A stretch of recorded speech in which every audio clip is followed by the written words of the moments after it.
this is Doug for the Full Earth Workshop.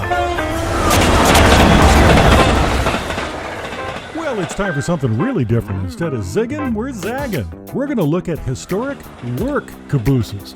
It's a shame we don't see cabooses anymore. They disappeared decades ago because of changes in technology, but they sure were cool at the end of every train. In this episode, we're going to create a custom Union Pacific caboose, something that never really existed before, but should have.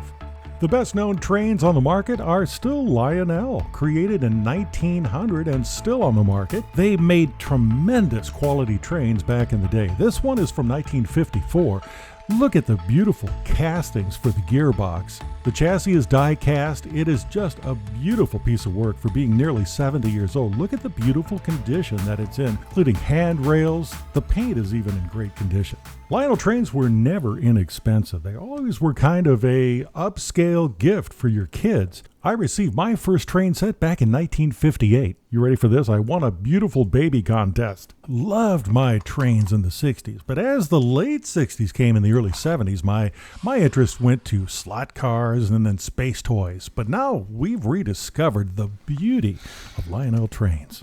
Here are the metal latch receivers. They're pretty cool because they prevented any cracking of this shell over 70 years. Now, Lionel, like other manufacturers, would come out with a very high quality train, and then over the next few years, they would cost reduce. To reproduce something like this today, it costs between $600 and $1,000. So for this project, I have a bunch of parts laying around. This is a 1955 Lionel Caboose. This was the cost-reduced version. You can see it's made from sheet metal. The plastic snaps into place. Now look at this. Just about 10 years earlier, 1946, this is a cast work caboose. It has beautiful handrails built in and everything is screwed together. So we are going to use this as the basis. The trucks from the 40s were also made from cast metal. Later years, they switched over to using metal wheels and plastic housings. Look at this. This is all metal. Even the coupling works. They just did a beautiful job. Take a look even at the cabins themselves. One is screwed into place. The other is just a snap fit.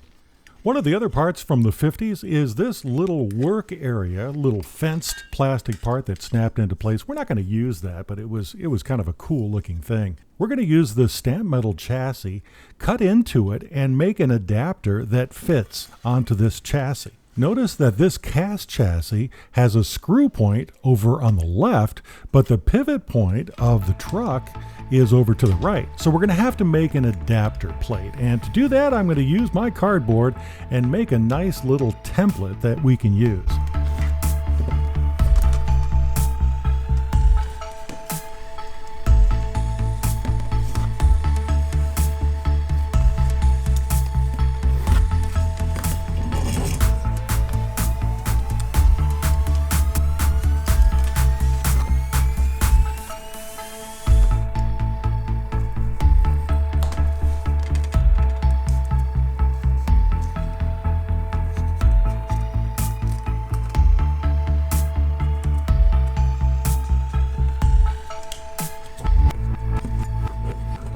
There we go. It fits in just like it was meant to. Now we're going to make these on either side, and this will be the adapter for our beautiful cast metal trucks. We're going to bring together the best parts of the era. Don't lose any sleep over this chassis being sacrificed for a better purpose, because these chassis are basically not worth anything on the market. However, these cast chassis are, and they're very coveted. So we're going to make an adapter out of this chassis that just would have been thrown away and give it a brand new life. I recommend wearing safety glasses when you cut this stuff, because sometimes it goes flying. You don't want that in your eye. Take a look at the big mess too. This paint is just flaking off. I use this rotary tool to kind of smooth things out so it looks like it was meant to be there. I'll do a little hammering, but as we paint it later on, you'll see that it looks like it was just meant to be an adapter.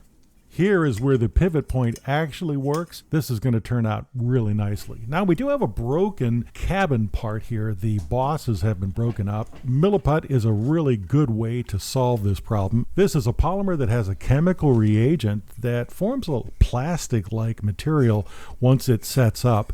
All you do is you put the screw in as well as you can, then surround it with Milliput after it's been nicely kneaded together. After just a few hours, you can unscrew the screws. After just a few hours, this part will be good as new. For the next segment, you've got to put on your safety glasses and steady your nerves. It sounds just like a dentist drill. We're going to cut this old 1950s body that's been broken into little sections and form a cupola from it. Of course, we could use little sheets of Plastruct or evergreen plastic. Well, I think it's a lot cooler to use vintage parts and not let them go to waste. It's going to match perfectly with all the textures, and it just takes a little more work to do it, but I think it's really fun. I know, it looks absolutely terrible right now, but it will get better, I promise. I'm just using pliers, trying to hog this thing out as much as I can and be able to fit it together. We'll cut out little notches and fit it as we go. But you know what's going to really save us is this surface primer from Tamiya. Nice thin stuff.